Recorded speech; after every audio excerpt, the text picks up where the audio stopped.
You don't care how people feel about the ritual.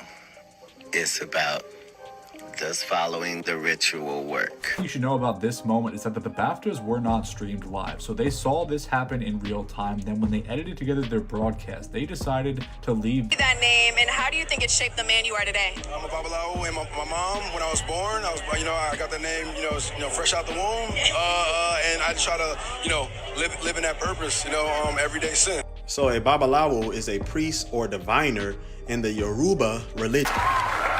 God is good. God is good.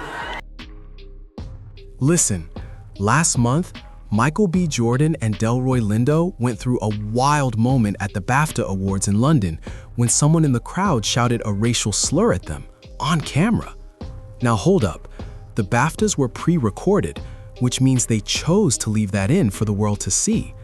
And instead of cutting it, they aired it globally, while Michael and Delroy were left standing there, forced to absorb that moment. Fast forward just 4 weeks, same actor, same film, but now he's at the Academy Awards holding a Best Actor trophy with the whole room on its feet. So the question is that really just a coincidence? Well, Katt Williams doesn't think so at all. He's saying the industry's higher-ups basically decide when to embarrass a black actor and when to celebrate them. And listen, his point is when something feels staged, there might be more going on behind the scenes. Now hold up, it gets even deeper. Some people online are taking this way further. They're claiming the entire Oscar ceremony has ritualistic undertones tied to hidden symbolism. They even point to the golden statue, saying it resembles an ancient Egyptian figure associated with death and the afterlife. And then there's that wordplay people keep bringing up, Oscar or OSCAR. But let's bring it back for a second and really focus on Michael B. Jordan, because now the conversation is shifting toward whether this Oscar moment came with a price. And some are questioning if public humiliation played a role in his getting that recognition. Hollywood is not really there to entertain you. Like, that's great that happens, but propaganda is something that is important to all civilization. So listen, just weeks ago, the Sinners cast, including Michael B. Jordan and Delroy Lindo, had that shocking moment where a slur was yelled at them on live TV during the BAFTA Awards. Now, the explanation that came out was that the person had Tourette's, and that quickly became the media narrative. And because of that, Michael and Delroy were basically put in a position where they couldn't really respond. But hold up, this is where things start to feel off. The BBC reportedly had a 2-hour delay and still let that moment go out to the public. On top of that, a microphone was somehow focused on someone sitting dozens of rows back with no clear reason. And let's not ignore the timing. It happened right when 2 black actors were standing on that stage. Sure, apologies came out, statements were made, and everyone tried to move past it. The BBC called it a serious mistake. BAFTA issued an apology, and the story faded out of the headlines. But in that moment, Michael B. Jordan was the one left standing there, taking it in front of the entire world. And what's interesting, he never publicly addressed it at all. Meanwhile, Delroy Lindo did speak up and said he wished someone from BAFTA had reached out afterward. But Michael stayed completely silent. Then fast forward just 4 weeks, and now he's at the Academy Awards winning Best Actor for that same film. Not only that, it was his first nomination and his first win. And the Oscar goes to Michael B. Jordan. And listen, this lines up with the same pattern Katt Williams was talking about when Will Smith slapped Chris Rock at the Academy Awards and then, hold up, still walked away with an Oscar just minutes later.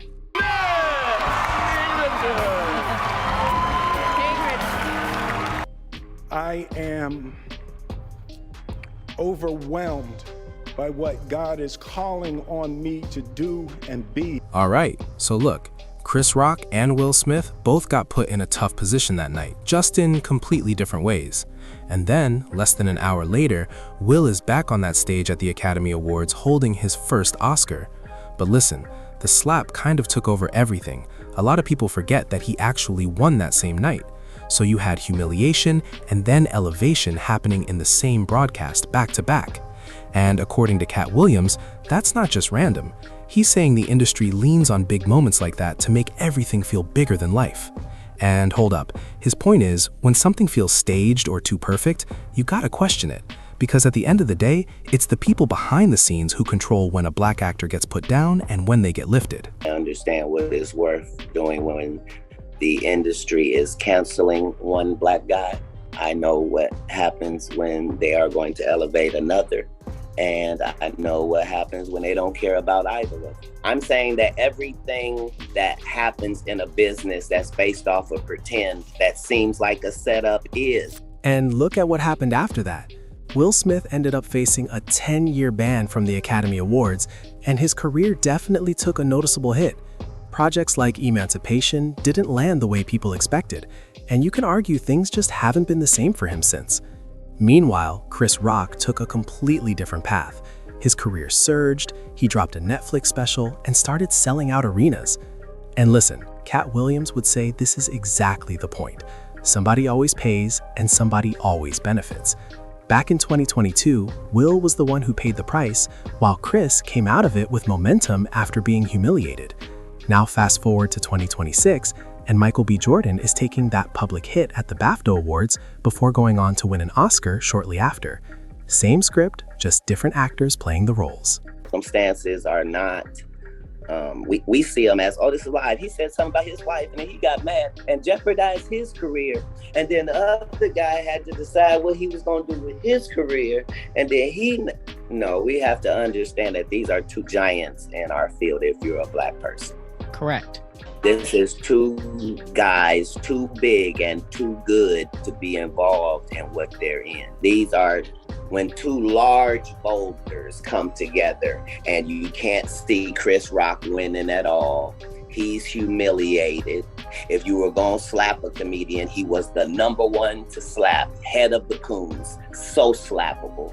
And if you're gonna slap him, you just need the greatest guy, the bestest guy, the one who's shown us him being on his best behavior since the 90s.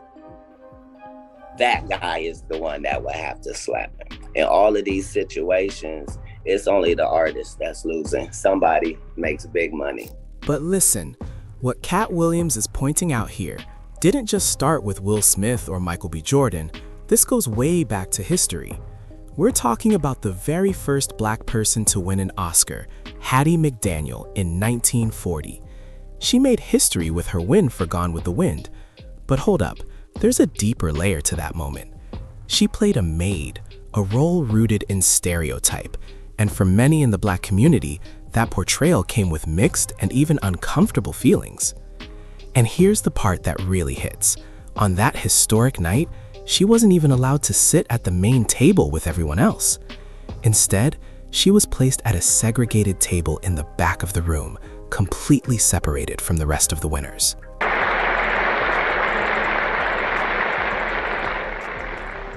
Academy of Motion Picture Arts and Science, fellow members of the motion picture industry, and honored guests. This is one of the happiest moments of my life. And I want to thank each one of you who had a part in selecting me for one of the awards. Then you've got Halle Berry in 2002. Listen, to this day, she's still the only black woman to ever win Best Lead Actress at the Academy Awards. And hold up, what did she win it for? Monsters Ball.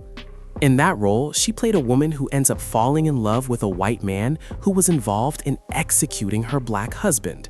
Yeah, think about that for a second. And look, she did break a major barrier, no question about it. But you can't ignore the type of role that got her there.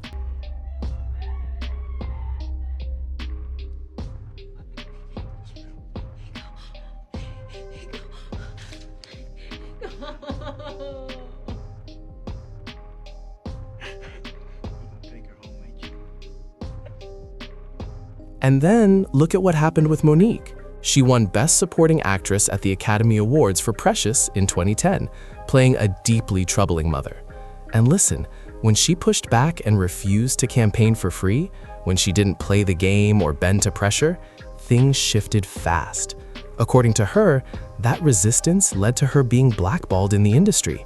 She took home the Oscar, yet still ended up being pushed out of opportunities afterward. Because if I had done something wrong contractually, they would have sued me. The reason why no one could do anything to me contractually, because they found out I did nothing wrong contractually. Now, fast forward to 2014, and Lupita Nyong'o takes home Best Supporting Actress at the Academy Awards for 12 Years a Slave. And yes, the role was that of an enslaved woman. And listen to this. After winning, she revealed that many of the offers she received were still centered around similar roles. She even said she was being pushed toward more slave narratives, like being asked to play another enslaved character on a slave ship. After I won that Academy Award, you think, oh, I'm gonna get lead roles here and there. Oh, Lupita, we'd like to play another movie where you're a slave, but this time you're on a slave ship.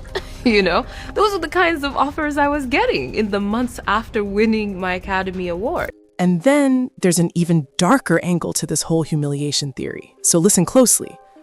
Remember when Jennifer Hudson won Best Supporting Actress at the Academy Awards for Dreamgirls in 2007? Hold up. The timing is what really stands out. Just months before that Oscar ceremony, her mother, brother, and nephew were tragically murdered. The trial of the man accused of 3 family members of singer Jennifer Hudson. William Balfour is charged with the murder of Hudson's mother, brother, and 7-year-old nephew.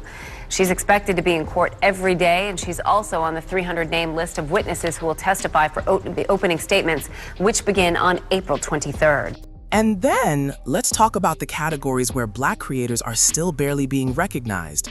Hold up, this is where it gets real. No Black director has ever taken home Best Director at the Academy Awards.